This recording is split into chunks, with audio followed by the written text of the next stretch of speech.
Assalamualaikum warahmatullahi wabarakatuh. Saya Bagus Prayogi dari kelas Ekonomi Syariah 3. Adanya video ini guna untuk memenuhi tugas yang telah diberikan oleh Gus Wadud selaku dosen pembimbing ekonomi makro Islam. Di sini saya akan menanggapi serta menjelaskan sedikit tentang ekonomi Islam. Sebelum kita masuk kepada definisi ekonomi Islam itu sendiri, alangkah lebih baiknya kita masuk kepada atau mengenal ekonomi secara umum. Apa sih ekonomi secara umum? Ekonomi merupakan suatu cabang ilmu yang mempelajari tentang tingkah laku manusia guna untuk memenuhi kebutuhannya serta kepuasannya. Sedangkan ekonomi Islam merupakan suatu cabang ilmu yang mempelajari tentang perilaku manusia guna untuk memenuhi kebutuhannya dan juga kepuasannya serta mencapai falah, tentunya berdasarkan prinsip-prinsip dari syariat Islam, yaitu Al-Quran, Sunnah, Ijma, dan juga Qiyas. Sumber hukum dari ekonomi Islam itu sendiri ada 4. Yang pastinya yang pertama Al-Quran, yang kedua Sunnah, yang ketiga Ijma, dan yang keempat itu Qiyas. Pada ekonomi Islam mempunyai prinsip-prinsip tertentu seperti adanya ketuhanan atau tauhid. Yang kedua itu asyidik dan juga amanah, kejujuran dan juga tanggung jawab. Yang ketiga ada hak atau menerima hak dari orang lain. Yang keempat keseimbangan.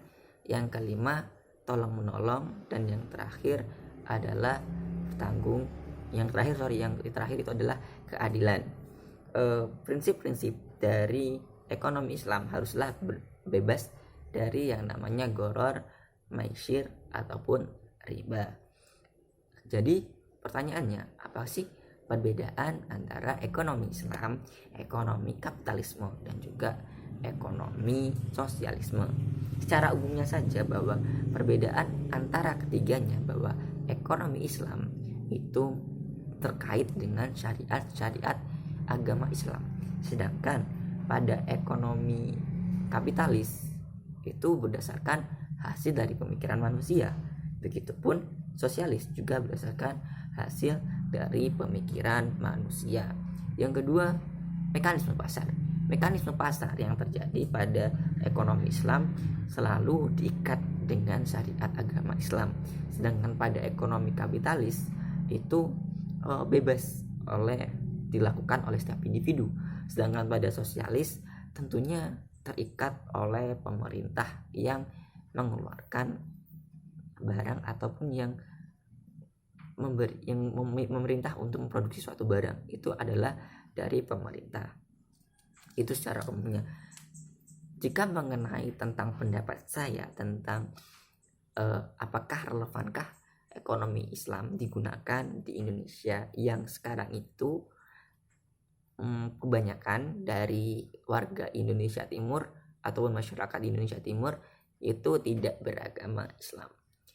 Sebenarnya dalam muamalah itu boleh-boleh saja digunakan Islam. Jadi di sini saya setuju sekali dengan penerapan ekonomi Islam yang akan diterapkan di Indonesia. Karena dengan ekonomi Islam dapat mewujudkan keadilan setiap masyarakat yang ada di Indonesia itu sendiri.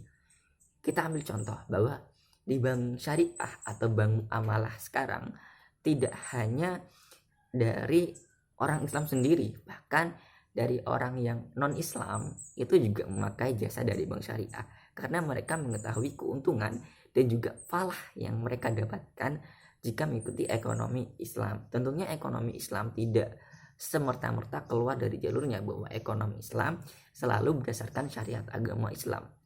Jika dikatakan pantaskah Islam itu diikuti oleh negara, pantaskah ekonomi Islam itu diikuti oleh masyarakat yang non muslim? Kenapa tidak? Jawabannya pasti karena bidang muamalah itu tidak masalah diikuti oleh non muslim. Berbeda dengan hal ibadah. Memang di dalam ibadah tidak ada toleransi dari umat Islam terhadap yang mengikuti yang non muslim, tetapi dalam bidang muamalah itu berbeda begitu. Mungkin itu dari tanggapan saya. Selain itu, ekonomi Islam juga sangat berpengaruh. Sekarang di Indonesia sudah ada yang namanya Komite Keuangan Nasional Syariah, di mana itu sebagai atau sebuah wujud keseriusan dari pemerintah untuk mewujudkan ekonomi Islam yang ada di Indonesia. Tentunya bukan dengan khilafah pastinya, tentunya dengan syariat-syariat yang berbeda. Jika khilafah itu terlalu monoton atau menekan, dan tentunya pada di Indonesia sendiri mungkin dengan cara yang berbeda dibandingkan khilafah itu sendiri. Jadi ekonomi itu pantas gak digunakan di Indonesia? Pantas dong. Dengan hal tersebut pantas sekali, karena dapat menyelesaikan masalah apa yang selama ini terjadi, yaitu riba yang ada dalam kehidupan masyarakat. Mungkin hanya itu dari saya, tanggapan saya mengenai ekonomi Islam. Salah dan maaf saya ucapkan terima kasih buat teman-teman yang sudah nonton. Jangan lupa like, subscribe, dan juga komentar di bawah untuk memajukan channelnya saya pribadi. Terima kasih. Assalamualaikum warahmatullahi wabarakatuh.